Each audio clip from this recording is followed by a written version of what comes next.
Good morning. Sean Mulholland is my guest this morning for the Rotary News Network. This is Margie Seaman, and I am sitting here with fellow Rotarian and dear friend Sean T. Mulholland, president of Mulholland Investigation and Security Consulting. Good morning, Sean. Good morning, Margie. It's nice to be here with you. Your offices are beautiful. How long have you owned the building that we're sitting in? 12 years. And you have your own parking lot, and you're on East Adams Street, conveniently located to the courthouse. Yeah, the sheriff's office, the courthouse, tax collector, property appraiser, very centrally located. It's a big team you have here as well. Have you grown more recently, or did you start out with this team intact? We're probably down a little bit leaner than we've been. We were up probably to 20 people at one time and probably have about 12 now. So it's a little bit leaner than it was in the past. I guess by being leaner, it also means that you've focused your efforts on where surveillance and security expert witness is needed more today, more than trying to be everything for everyone in security. Would that be accurate? Yes, we're doing much more cyber today, much more forensic work, taking evidence off of phones and computers and social media, and cybersecurity now is more of a push than it was in years past. Do you find that your typical client profile is more a small business, an individual, a government entity, a large corporation, or something I might have missed in that list? We really have basic three silos that we work in. Certainly corporate entities call on us frequently, but the largest one for us of the last 2 or 3 years has been attorneys in litigation. We do a lot of litigation support. We're working for attorneys that are involved either as plaintiffs or defense in a variety of different matters. And would you say that the largest focus of your office today is surveillance or more computer forensics? More computer forensics, and that's been a shift. So when it initially started 22 years ago, it was much more surveillance work, but today much more computer forensic work, evidence on electronic and digital devices. So how do you keep up with the malware cyber attackers out there? How do you stay at least abreast of them, if not a step ahead of them? Tough to get ahead of them, but trying to keep abreast of them requires a lot of training. And we go to a lot of seminars, and we're involved in a lot of professional associations, and we do the best we can to try and keep ourselves current. A lot of the software that we use updates itself, which is helpful to us in testing and vulnerability assessments. And a lot of what we do is training. We're trying to teach our clients and people that are interested, try to simple things that they can do to improve their security. Without giving away too much, because I know you're a uniquely qualified consultant, can you give some examples to the viewers of some of the things that you would be training their staff to be aware of? Well, something as simple as using a passphrase as opposed to a password. People always complain that they can't remember their passwords, but we try and encourage people to use my son is named Joseph, and then using some of the letters using symbols. And that's something that a hacker would have a real hard time breaking, as opposed to your address, so your date of birth or your children's names or your dog's name that's going to be on Facebook or LinkedIn. So something as simple as using a passphrase as opposed to a password and getting to 12 or 14 characters is just so much more secure than just a simple password. Well, I think it's compelling for the viewers to know something about your background on the mean streets of New York City. You are an ex-New York City police officer, is that correct? Yeah, I retired from NYPD as a sergeant, and pretty good experience there. 8 years in New York, pretty good at training, and still some very good contacts up there and close colleagues, and we do a fair amount of work back and forth with the colleagues in New York. Where was your beat? I worked, I had a very interesting career. I started in Midtown and I went out to Brooklyn, and then I worked in a tactical unit, and then from tactical unit I went to a plainclothes street crime unit and got promoted there, and then went to Queens, and then back to headquarters, and then when I retired I was working in Queens. So you did all the islands. Never Staten Island. I would think that plainclothes work would be highly dangerous. Well, it's very similar to the work that my investigators do here. If you're doing a good job, people shouldn't see you, or you should be able to blend in. In the street crime unit, we used repossessed taxi cabs, and there would be 3 officers in a taxi cab, and we blended in, as you can imagine, in New York pretty well, driving around the streets of New York, especially in Manhattan, and in a yellow cab. Very interesting. Although now everybody's driving Ubers, so maybe a cab would stand out. And when you started the company, was it your intent to do specifically private investigating? As the company name indicates, we do investigative work and security consulting work. And the security consulting work is interesting. I tease with my wife, if I had to do it over again, I probably would have stayed in a spare bedroom in my house and just become a security consultant, and worked on security negligence and inadequate security cases, which have become more prolific of recent years, and become a little bit more of our practice too. We do a lot of assessments of properties. I was a security consultant for the airport after 9/11, and also for Jacksonville Seaport. Which airport? The Jacksonville International Airport. Wow. And it was a nice contract with a fellow Rotarian, John Clark, who was the director of the airport at the time. And that work has increased, not significantly, but marginally, and it's a good part of our work right now. And what kinds of things were you asked to look at for the airport? Well, the airport, one of the first assignments we had with the airport was to assess the perimeter. And interestingly enough, what a lot of people don't realize is part of the perimeter of the Jacksonville International Airport, not giving away any secrets, is really difficult swampland to navigate, inhabited by a lot of wildlife, alligators, not crocodiles, alligators and wild hogs, and really tough to traverse, which is a good perimeter. And we help them with some of their access control, and also we work with them with their surveillance program to be able to see where their cameras had some shortcomings and things of that nature. So it was a lot of basic work, and there's a lot of feedback on trying to background screen employees and control access to certain areas of the airport. So it was a general undertaking, but with a specific focus on the airport. The average consumer today is highly aware of our vulnerability in the world, whether it's for our personal finances or our business records or our home security. Are you able to serve as a consultant to your average family, let's say, who wants their house assessed for security purposes? Or could you sit with a family and look at their entire profile of vulnerability and recommend where your company could inject areas of security? We have done that with some high net worth families in town. Most of our work is commercial, but there have been many occasions where we've sat with families, and again, trying to get them to be conscious of places where they have vulnerabilities, and to be able to communicate in such a fashion with somebody's in distress or has trouble that they have the ability to communicate with somebody. And the other thing to try and teach people, especially children, teenagers, that there are bad people out there in the world that might want to take advantage of them for financial gain, so they have to be conscious of that. Also work with a lot of people on international travel. Traveling to some countries is much more dangerous. Traveling to Mexico, and even to China, the theft of secrets in China is just terrible. You have to be very cautious in some countries. So we've done a lot of consulting, not a lot with families, but a lot with individuals, executives, and that which leads to some of the concerns they have about their children and other members of their family.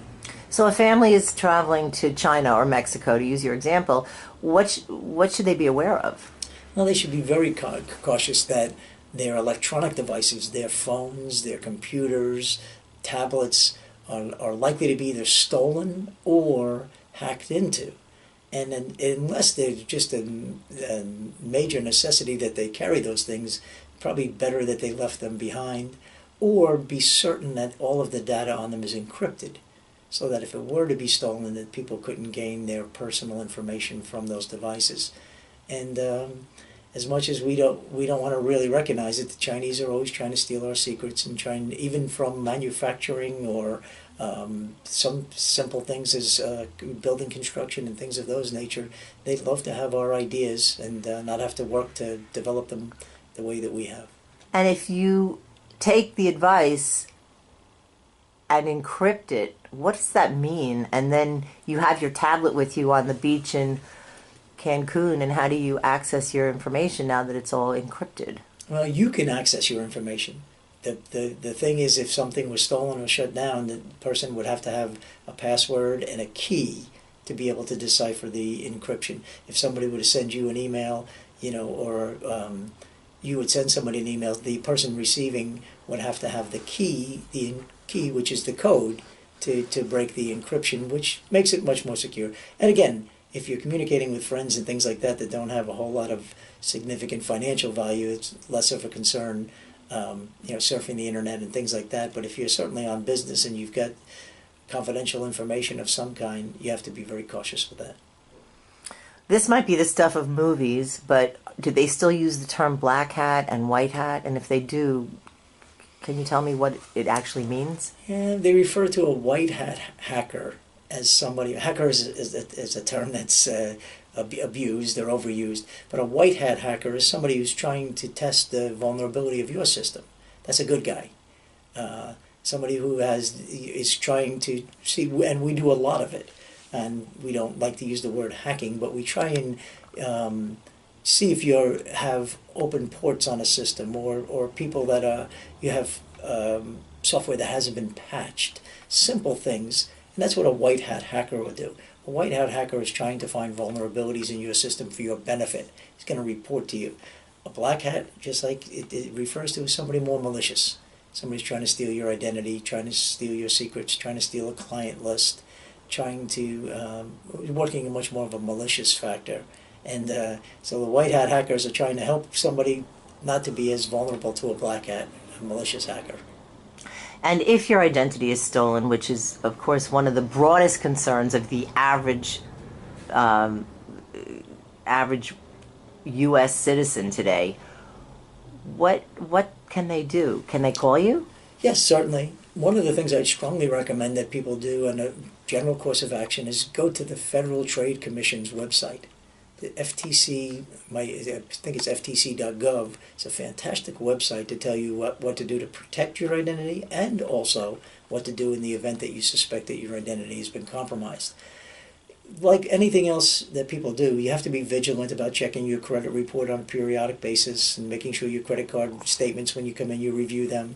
Because these people who steal people's identity are changing your address, and the products that they purchase are going to be sent to a different address, and so is the bill.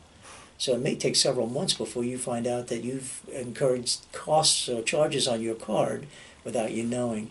But people can be very smart. One of the things that I recommend everybody do, especially with children under the age of 18, is to freeze their credit.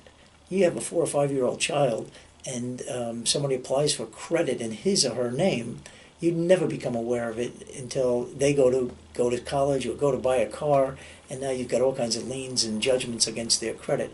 So if you have a child who's not going to be purchasing items and not going to be applying for a credit card, freezing that person's credit is a good idea. Also, people who don't use credit on a regular basis might think about freezing their credit also, and it's gotten to be a little bit more difficult to do. But if you freeze your credit report, it's very difficult for these hackers to then apply for credit cards when you've got 3 credit bureaus, and the credit bureaus are not allowing people to check to see if you have credit. Something as simple as that. And again, it takes vigilance. It's just a matter of monitoring and watching, and if you have credit cards you don't use and you don't foresee using them, destroy them.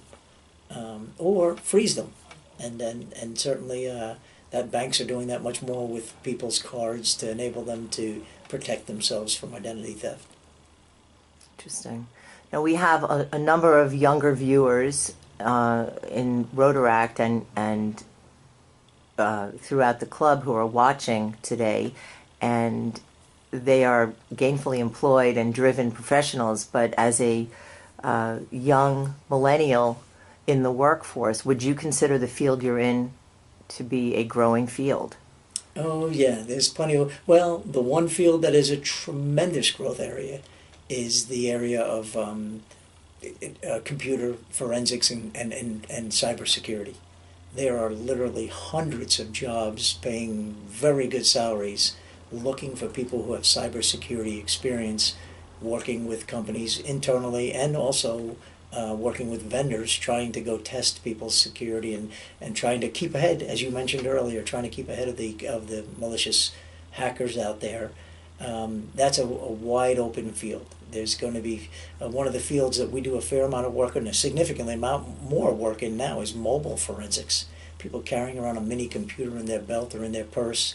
The ability to take evidence from mobile devices is just a growing field with a shortage of people with expertise. You're talking about a cell phone. Cell phone, So smartphone. So there's no way to put some kind of control on your cell phone so that you can shop at Nordstrom's and not worry that somebody's sitting there trying to steal your And again, line of information. The device manufacturers are getting much better at making your devices secure. Everybody should have a password to log on to their phone. And even now, Apple's requiring, a fingerprint or sometimes a photo and sometimes a combination, what they refer to as two-factor authentication. So they're requiring both a password and a thumb, which makes it much more difficult for someone else to utilize your device. But again, vigilance, just making sure that you're not opening email on your phone unless you know who it's coming from. And that's something simple. If you hover your cursor over the email address that something is being sent to you, you should be able to identify who it's coming from.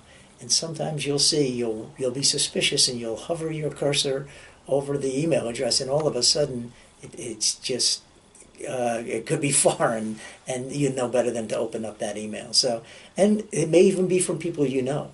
That's one of the real challenges now, is that they've hacked into some friend of yours system and they're sending you an email about an upcoming event or party or something. Did you know? And if you don't look and see closely who the email is from and what email address it's being sent to you from, you can open up something that has malicious intent. Sean, how did you get into this field? Who inspired you to become a police officer? Well, coming out of college, I was looking for a job, and I had taken the exam, and several of my friends had taken the exam, and it was a job that came available to me in 1980, and that started from there. It was exciting to think about being a police officer in New York, and from there it just continued. And my wife and I relocated our family to Jacksonville, our home. My father-in-law and brother-in-laws are all Rotarians, and that's what got me into Rotary. And from there, I got into selling security equipment and then into investigation, and ultimately in August of 1996 opened my own firm. And when you moved here, is that when you first joined the Rotary Club of Jacksonville? It was several years later. Rotary was a challenge to get into. The application process and the scrutiny back then was a whole lot more intense than it is now. And I think it was 1993 I became a Rotarian. So 25 years ago. And why Rotary? Well, my father-in-law encouraged me, Mr. Cooksey, and when I came to several of the meetings, it seemed like it was a place to be. And certainly now we tease about I probably have 200 Rotarians that are clients of mine, and many friends there, including Margie. Thank you, absolutely. Yeah, so we've gotten to be good friends through our acquaintance at Rotary, and it's been. I tease about it's just been something that it's a very important part of my Monday is going to Rotary, and I certainly like to try and make up as much as I can. And it's been intriguing, and a lot of friends and a lot of crossing of paths and a lot of good things have come my way because of my involvement with Rotary. Well, you're an extremely devoted and beloved member, and you give so much of your time, and you're highly recognized and loved for that. is there anything in closing that you'd like to share with either the younger or general member profile of our club who might be watching about anything that you would recommend that they do, either security-wise or giving back in the world? Any profound Sean Mulhollandisms? In closing, it's just the longer you're on Rotary, the better it gets. It's something that as time goes on, you see the commitment that people make, and it's a cumulative thing. So I very much see the benefit and the value of Rotary much more so than I did early on, and opportunities come from Rotary that you won't expect. It's not a place you go to sell to people, but what comes from being committed and participating is development of the ideal of Rotarians sharing with Rotarians. And then also, one thing that I love to mention is my father was a polio victim as a young boy, and he walked with a 7-pound metal brace his whole life. And to see Rotary committed to eradicating polio is very personal endeavor to me, or commitment to me. So I'm looking forward to the year that Rotary is eradicated from the world. And my father, who's passed away some years ago, would certainly be appreciative of me being involved in an organization that's committed to eradicating polio. From a security standpoint, again, be vigilant, look and see. And one of the things that's very important is commitment to training and a commitment to testing. If you've got good security programs and good security plans in place, test them. See what happens, when are doors open or windows open, or checking on your computer security is an essential step in making it secure. Sean, thank you. This was profound and fascinating, and I always love speaking with you, and your smile just lights up the room. So thank you for your time this morning. Thanks, Margie.